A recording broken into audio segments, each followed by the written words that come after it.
Roger Federer dominated the tennis world during his peak years like very few other players have in the history of the sport. In the process, the Swiss tennis great achieved feats and set records that he held onto for a very long time, some of which might never be broken. Federer's achievements looked unbeatable until the emergence of Rafael Nadal and Novak Djokovic, who have since gone on to dominate some of the biggest events in the sport. Nadal and Djokovic have overtaken Federer in the Grand Slam title race after many years of the Swiss player's reign at the top. Certain records of the Swiss superstar, such as his 8 Wimbledon titles and 237 consecutive weeks as the world number one, might take an incredibly strong effort to break. However, some records that are quite possibly beyond his reach. We look at 5 such records that Roger Federer might never surpass.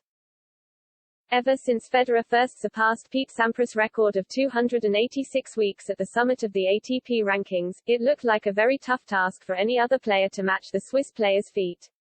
However, Djokovic rose to the top and retained the number one spot for many weeks over the past decade, and has comfortably crossed Federer's tally of 310 weeks at the top. The Serb currently has the record of 373 weeks of holding the world number one spot. Meanwhile, the Swiss player has now officially dropped out of the ATP rankings due to a long period of inactivity, with his last appearance coming at the 2021 Wimbledon Championships.